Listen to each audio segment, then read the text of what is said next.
కొత్త ప్రభుత్వంలో రాష్ట్రం అన్నింటా సుభిక్షంగా ఉండాలని కోరుతూ గాజువాకలోని శ్రీ బాల త్రిపుర సుందరి ఆత్మలింగ పంచ ప్రాణేశ్వర మహాశక్తి పీఠంలో బాల త్రిపురేంద్ర స్వామి నేతృత్వంలో విశేష పూజలు అభిషేకాలు నిర్వహించారు.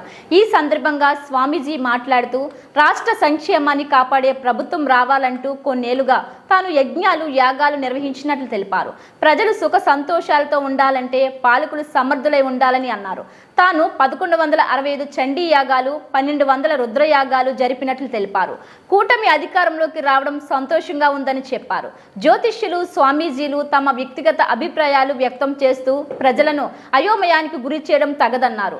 చంద్రబాబు నాయకత్వం ఈ రాష్ట్రానికి ఎంతైనా అవసరమని పేర్కొన్నారు. గత 5 ఏళ్లలో అభివృద్ధి బాగా వెనుకబడిందని చెప్పారు. కార్యక్రమంలో పీఠాధిపతి శ్రీ బాల త్రిపురేంద్ర స్వామి, ఆర్ఎస్ వెంకటేశ్వరరావు, వేణుగోపాల్, సత్యనారాయణ, కాశీ విశ్వనాథం, పైడాచారి, సుబ్బారావు, రాజు, గోవింద్ సింగ్, వరప్రసాదరావు, రాధాకృష్ణ తదితరులు పాల్గొన్నారు.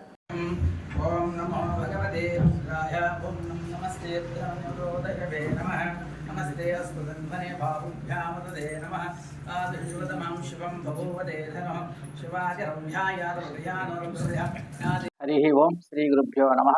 శ్రీ మాతాపితృదేవతాభ్యో నమః. గురు బ్రహ్మ గురు విష్ణు గురుదేవ మహేశ్వర గురు సాక్షాత్ పరబ్రహ్మ తస్మై శ్రీ గురువే నమః. ఈరోజు శుభ ఆంధ్రప్రదేశ్కి శుభ రోజులు వచ్చాయి. ఎందుకంటే 2019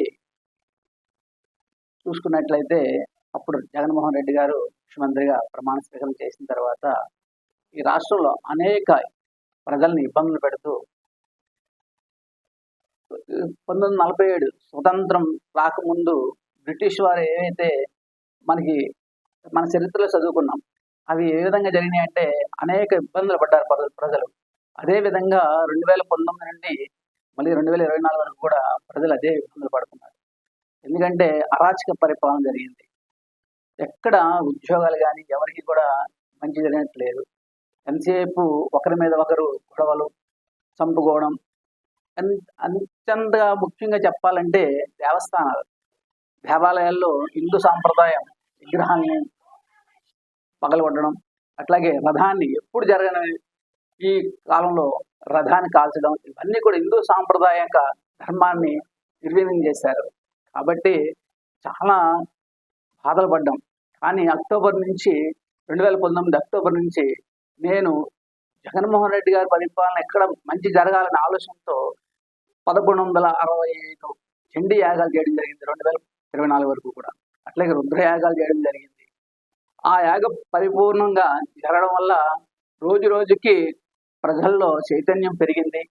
ఈరోజు అత్యధిక మెజార్టీతో తెలుగుదేశం పార్టీని, జనసేన, బీజేపీ పార్టీని గుర్తించి ప్రజలు మంచి భవిష్యత్తుని నిలబెట్టుకున్నారని ప్రార్థిస్తున్నాం.